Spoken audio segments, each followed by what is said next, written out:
Just a stream of consciousness thought I had from earlier this morning towards or to my atheist friends. I haven't made a video to atheists in a while.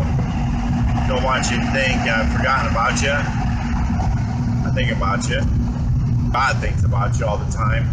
And it's difficult sometimes to make sure you don't come off as someone who's, well, I don't want to say tempting, but just kind of agitating someone when you talk about the consequences of atheism, because they are real, they are brutal.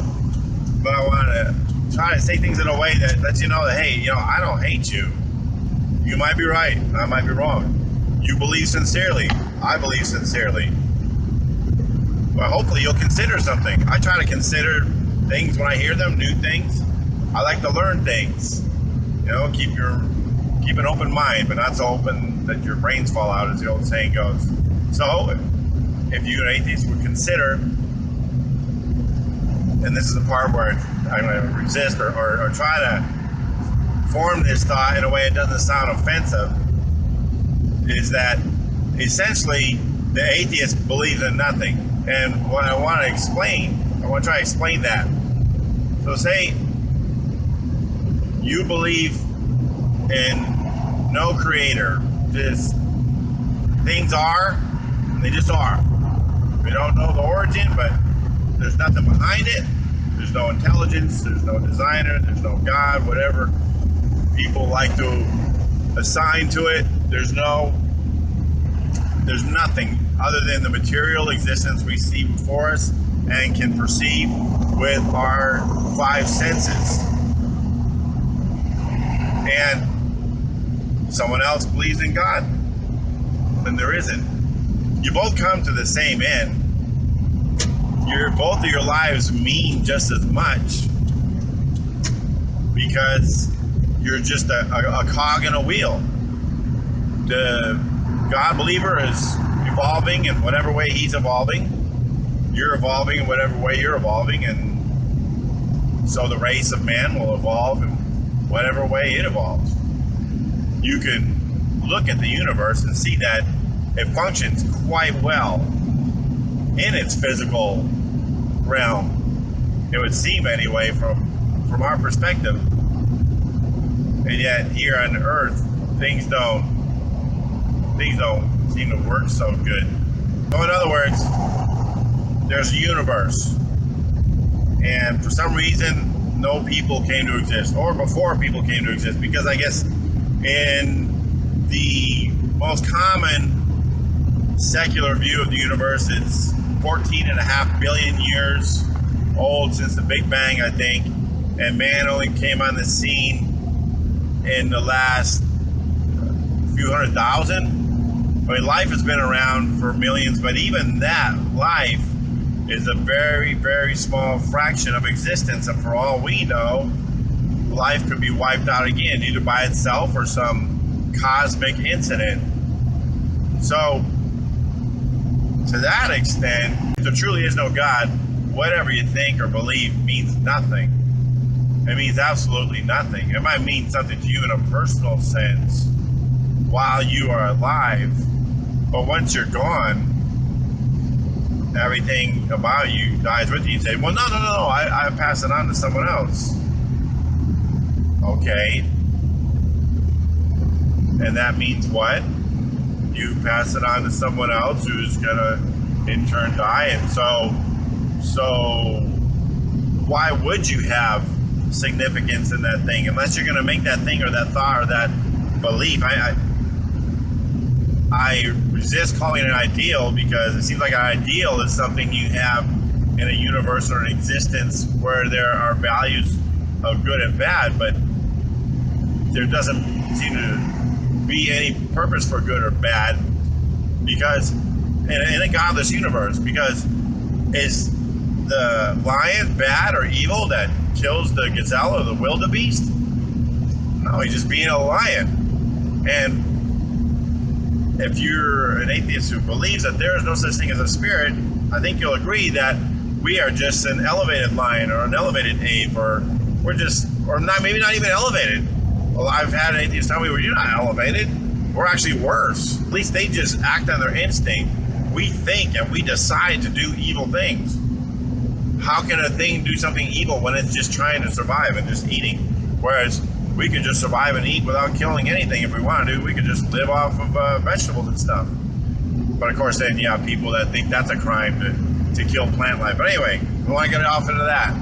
So we have no significance beyond an animal, other than the fact that we like ourselves and we don't want to hurt ourselves or each other, and we want to promote human life, because there is that form of atheism that's not all for the environment and hates humanity. That was the type of atheist I was, for what it's worth. I loved the writings of Ayn Rand, and Ayn Rand talked about romanticism, romanticism in its true form, like what Victor Hugo wrote about, where it's about the ultimate good in the writer's eyes versus the ultimate evil in the writer's eyes. So she wrote about these characters who would make great speeches about the beauty of man's mind and his ability to do things through his freedom and his creativity. And that's all there was. And that's all there was in her world. That's what meant something. So she definitely valued human life. So that's so that atheism is not just one monolithic way of thinking. I understand that. There's all different kinds of ways of looking at atheism. You know, Frank Zappa, I think, didn't believe in a God, but he believed in the power of prayer. So there's all kinds of ways of looking at things. But there are some things that seems hard to deny. If there's no God, if there's no life after this life, then how can this life have meaning?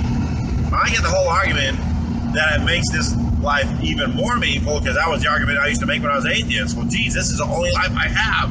I gotta make it super meaningful.